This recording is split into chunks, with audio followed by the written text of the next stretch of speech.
নমস্কার, আমি মিলন। শুরু করছি আজকের জেলা বার্তা। বিস্তারিত জেলা বার্তায় যাওয়ার আগে দেখে নেব জেলা বার্তা এক নজরে। বন্ধ পড়ে থাকা মুলুকের বাড়িতে তল্লাশি চালালো এনআইএ। সুস্থতার প্রার্থনা করে তারাপীঠে পুজো মন্ত্রী মদন মিত্রের। সাঁইথিয়ার একটি মাদ্রাসায় তল্লাশি চালালো পুলিশ।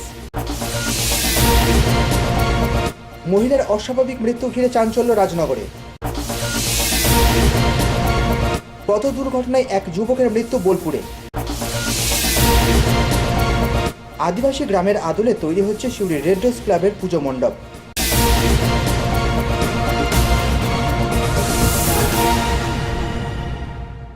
জেলা বার্তা বিস্তারিত। বর্ধমান বিস্ফোরণ কাণ্ডের পর বোলপুরের মুলুকে যে 4টি বাড়ি তালাবন্ধ অবস্থায় পড়েছিল, সে বাড়িগুলিতে শনিবার তল্লাশি চালালো এনআইএ। তদন্তকারীদের দাবি, বহু নথি মিলেছে বাড়িগুলি থেকে। বর্ধমানের খাগড়াগড় বিস্ফোরণ কাণ্ডের তদন্তে নেমে তদন্তকারী সংস্থা এনআইএর তালিকায় সন্দেহজনক যে নামগুলি উঠে আসে, তার মধ্যে বোলপুর মুলুকের বাসিন্দা ডালিম শেখ ও হাবিবুর শেখ অন্যতম। ঘটনার পর থেকেই অভিযুক্তদের মুলুকের বাড়িগুলি তালাবন্ধ অবস্থায় পড়েছিল। বেপাত্তা ডালিম, হাবিবুর সহ তাদের আরও কয়েকজন সঙ্গী। শনিবার বোলপুর পুলিশকে সঙ্গে নিয়ে এনআইএর তদন্তকারীরা তল্লাশি চালায় ডালিম শেখ, হাবিবুর শেখ সহ বেশ কয়েকটি বাড়িতে। দরজার তালা ভেঙে চিরুনি তল্লাশি চালানো হয় বাড়িগুলিতে। উদ্ধার হয় বেশ কিছু নথি সহ অন্যান্য সামগ্রী। তবে নির্দিষ্ট কি কি উদ্ধার হয়েছে সে বিষয়ে মুখ খুলতে চাননি তদন্তকারীরা। এমন ঘটনায় চাঞ্চল্য ছড়িয়ে পড়ে এলাকায়। বেশিরভাগ বাসিন্দাই মুখে কুলুপ আঁটলেও স্থানীয় এক মহিলা জানান, ডালিম শেখ বছর কয়েক আগে তার কাছেই জমি কেনে। পরে এলাকায় অন্যান্য অনেককেই নিয়ে আসে ডালিম। তাদের চালচলন যে যথেষ্ট সন্দেহজনক ছিল সে কথাও জানান ওই গৃহবধূ। আস্তে আস্তে নিজেদের সবাই বাড়ি করতে হলো, নিজেরাই সব বাড়ি করতে। ডালিম শেখ এখানে কত বছর ধরে?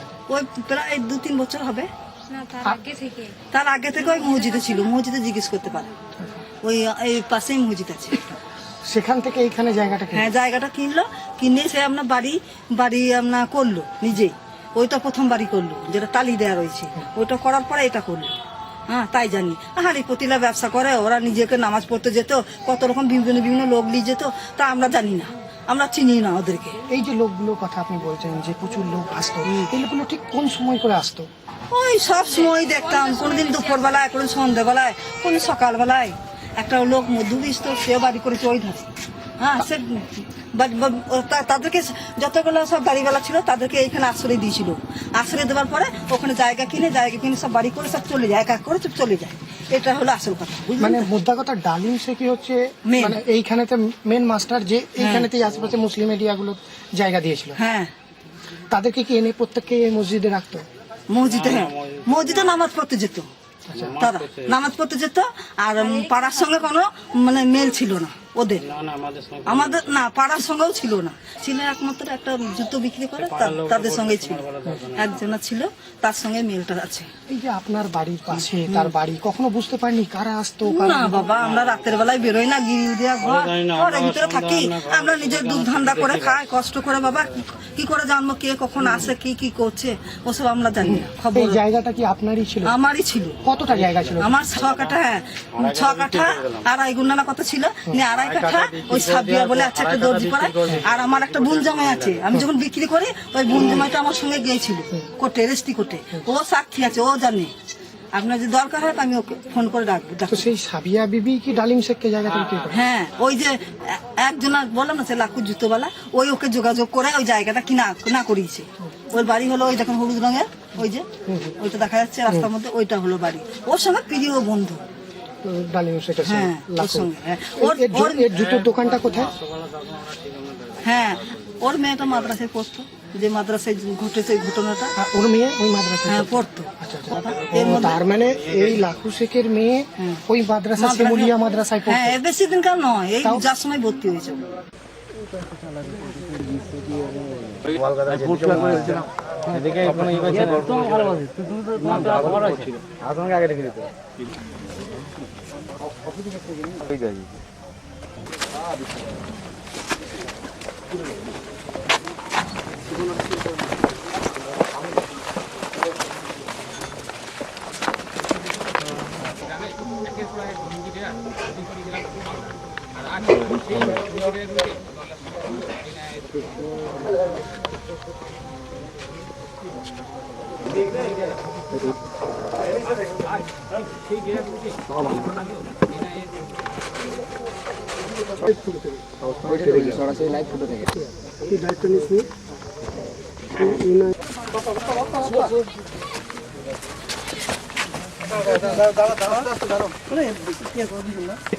আরে ইনোরা কাছে যাচ্ছে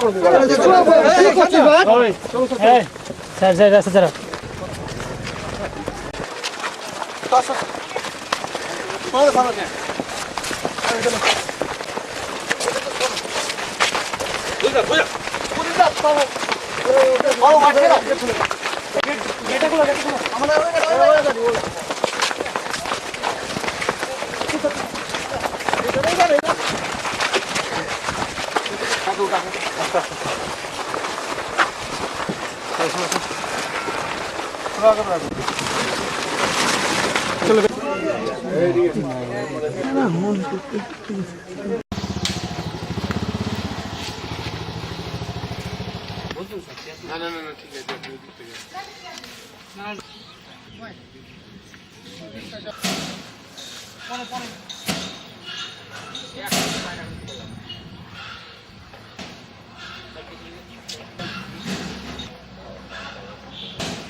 কি হয় তুমি নামিয়ে যাবে নাকি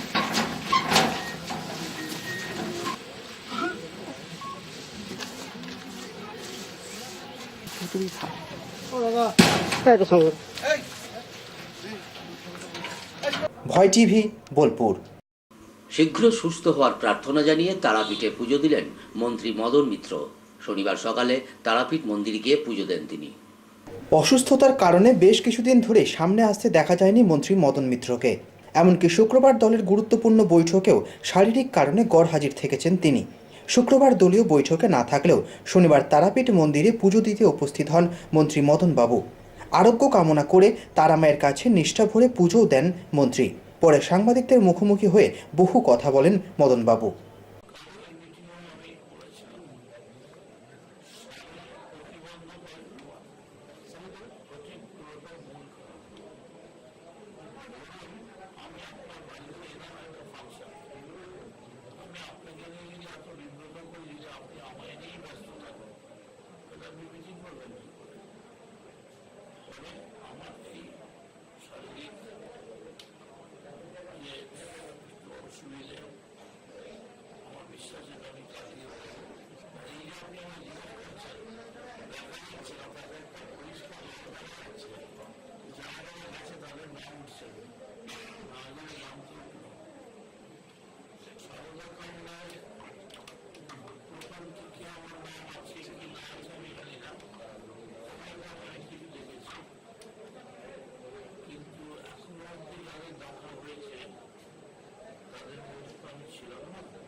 শুক্রবারের বৈঠকে মমতা ব্যানার্জির ভাইপো সাংসদ অভিষেক ব্যানার্জিকে দলের যে পদ দেওয়া হয়েছে তা যে সঠিক সিদ্ধান্ত তা জানিয়ে পরিবহন মন্ত্রী বলেন, কংগ্রেসের রাহুল গান্ধী ফেল করলেও অভিষেকে তাদের পূর্ণ আস্থা রয়েছে। সারদা তদন্তে তার নাম জড়ানো নিয়ে মদনবাবুর মন্তব্য, সময়ই সঠিক কথা বলবে। অসুস্থ অবস্থাতেও এদিন বিরোধীদের আক্রমণ করতে পিছপা হননি মন্ত্রী মদন মিত্র।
ভয় টিভি, তারাপীঠ।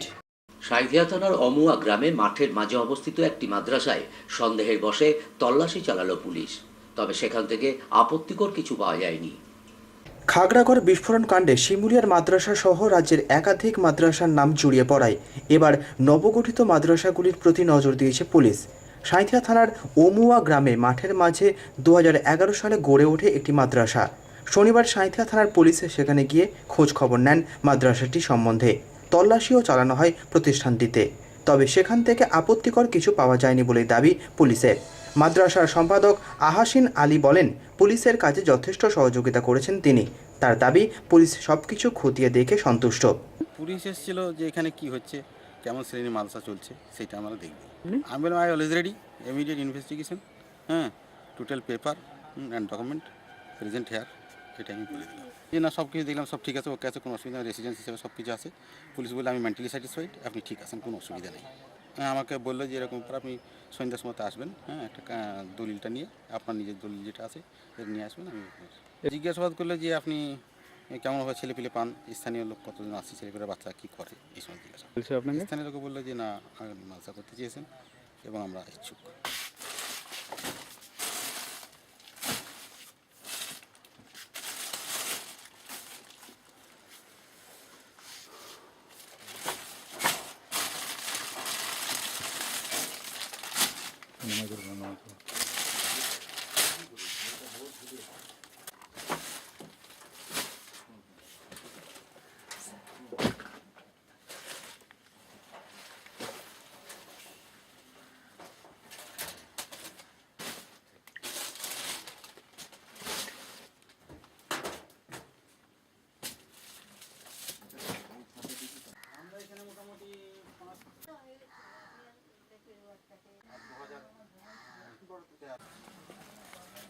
এখন বলি তো সরকার বলছে মানুষ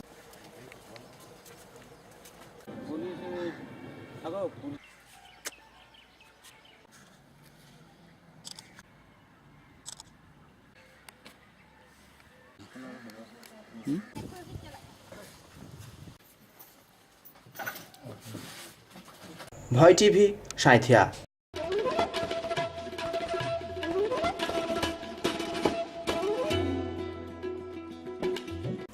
এখন বিরতি, ফিরে আসছে বিরতির পর আরো খবর নিয়ে।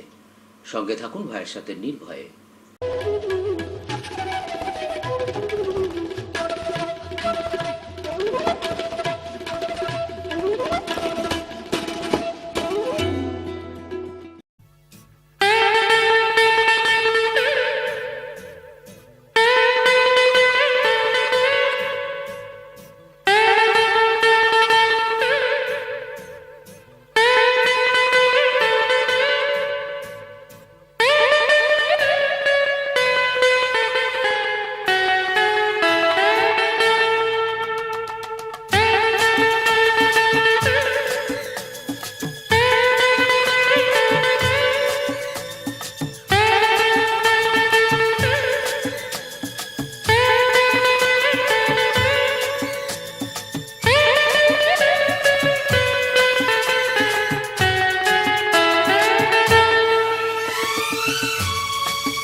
ফিরে এলাম বিরতির পর।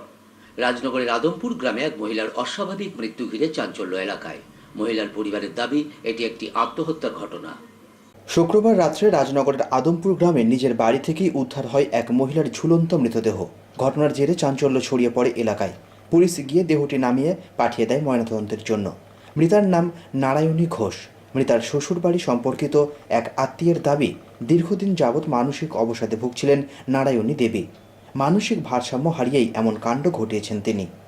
ঘোষ কালকে একটু ইয়ে হয়েছিল, মানে কাকিমার একটু মানসিক ভারসাম্যহীন ছিল, নিয়ে বাড়িতে আমরা হঠাৎ করে গলায় দড়ি নিয়ে নেই। ও নারায়ণী ঘোষ, ও 45 বছর বয়স, এবং থানায় এখানে নিয়ে আসে।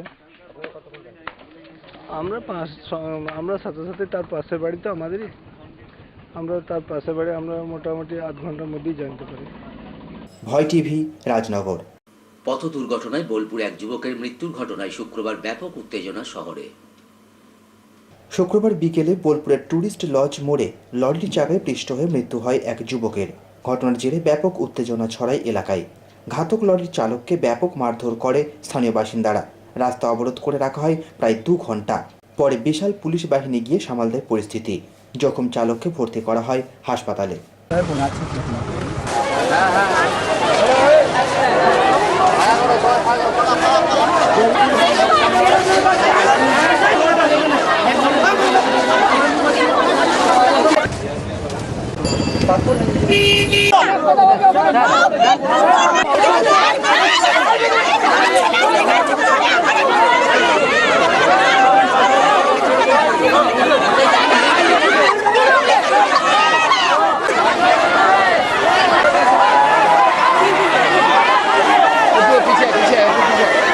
দরজাটা খুলবে, সরে যাও।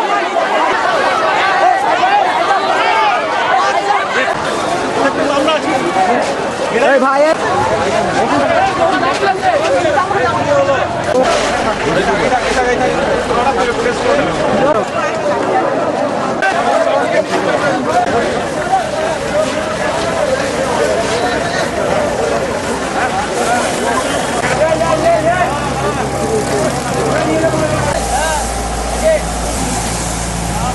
ভয় টিভি, বোলপুর। শহর জুড়ে শুরু হয়েছে কালী পুজোর প্রস্তুতি। জোর কদমে চলছে প্রতিমা থেকে প্যান্ডেল নির্মাণ। সিউড়ির রেড রোজ ক্লাবে দেখা গেল শেষ বেলার চূড়ান্ত প্রস্তুতির ছবি। দেবী দুর্গার বন্দনার পরেই জেলাবাসী মেতে উঠেছেন কালী পুজোর আনন্দে। আর 3-4 পরেই আপামর বাঙালি ব্রতী হবেন শক্তির আরাধনায়। পাড়ার মণ্ডপে মণ্ডপে চলছে শেষ বেলার প্রস্তুতি। এরই মাঝে বিগত বেশ কয়েক বছর ধরেই থিমের পরিকল্পনায় পুজোর আয়োজন হচ্ছে শহরে। দুর্গাপুজোর পর কালী পুজোতেও লাগলো সেই থিমের রং। সিউড়ির অন্যতম একটি ক্লাব রেড রোজ এবছর উদযাপন করছে তাদের 52তম বর্ষ। সেই উপলক্ষে ক্লাব কর্তৃপক্ষ থিম হিসাবে বেছে নিয়েছেন একটি গোটা আদিবাসী গ্রাম। মাটির ঘর, খড়ের চালা আর আদিবাসী সংস্কৃতি সবে মিলে যথার্থই একটি পল্লী গ্রাম হয়ে সেজে উঠবে এই রেড রোজের পূজা মণ্ডপ। তবে সেই পরিকল্পনাকে বাস্তবায়িত করতে একেবারে শেষ মুহূর্তে কাজ চলছে জোর কদমে। এক ক্লাব সদস্য বলেন, এবছর তাদের পুজোর খরচ ধার্য হয়েছে প্রায় 10 লক্ষ টাকা। তাদের আশা 8 দিন 2-এর মধ্যেই সম্পূর্ণ মণ্ডপ সজ্জার কাজ সম্পন্ন হয়ে যাবে। আনুমানিক 10 লাখ টাকা। আর আমাদের একটা আদিবাসী পল্লী করা হচ্ছে ক্লাবে। আমাদের ক্লাবের 52 বছর। বাজেট কত? বাজেট হচ্ছে আনুমানিক 10 লাখ টাকা। সংস্কৃতি আছে আদিবাসী পল্লী, গ্রামটাকে তুলে ধরা হচ্ছে।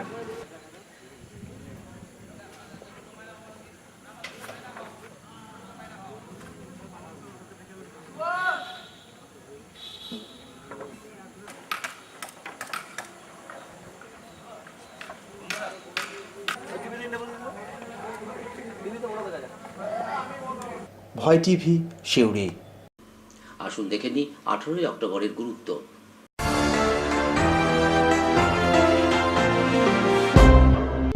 1833 সালের আজকের দিনেই ডক্টর রাজেন্দ্র চন্দ্র চন্দের জন্ম হয়।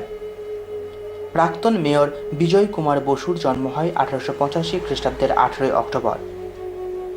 1893 সালের 18 অক্টোবর স্বাধীনতা সংগ্রামী সূর্য সেনের জন্ম হয়। প্রখ্যাত সঙ্গীত শিল্পী কৃষ্ণচন্দ্র দে'র জন্ম হয় 18 অক্টোবর। ক্রিকেট খেলোয়াড় রমেশ বিঠল দাস বুক দিভেচারের জন্ম হয় 1927 খ্রিস্টাব্দের 18 অক্টোবর। 1928 সালের আজকের দিনে ক্রিকেট খেলোয়াড় রোশন হরস দালাল দীপক শোধনের জন্ম হয়। বহু সংস্কৃত উদ্ভট কবিতা সংগ্রহ ও বঙ্গানুবাদ করে উদ্ভট সাগর উপাধিপ্রাপক পূর্ণচন্দ্র দে'র প্রয়াণ ঘটে 1946 খ্রিস্টাব্দের 18 অক্টোবর।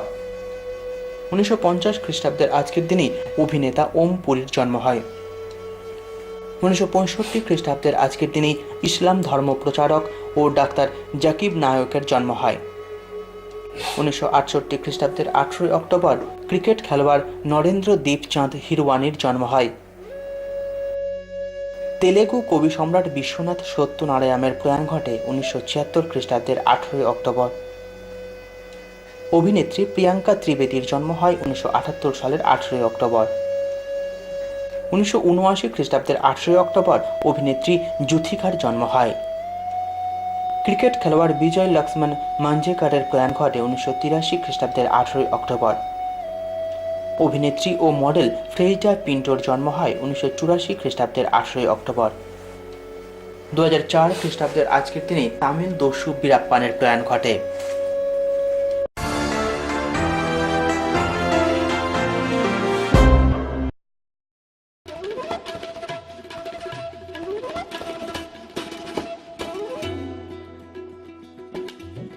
জেলা বার্তা শেষ করার আগে দেখে নেব জেলা বার্তার বিশেষ কিছু অংশ আরও একবার। বন্ধ পড়ে থাকা মুলুকের বাড়িতে তল্লাশি চালালো এনআইএ। সুস্থতার প্রার্থনা করে তারাপীঠে পুজো মন্ত্রী মদন মিত্রের। সাঁইথিয়ার একটি মাদ্রাসায় তল্লাশি চালালো পুলিশ। মহিলার অস্বাভাবিক মৃত্যু ঘিরে চাঞ্চল্য রাজনগরে। পথ দুর্ঘটনায় এক যুবকের মৃত্যু বোলপুরে। আদিবাসী গ্রামের আদলে তৈরি হচ্ছে সিউড়ি রেড ড্রেস ক্লাবের পুজো মণ্ডপ।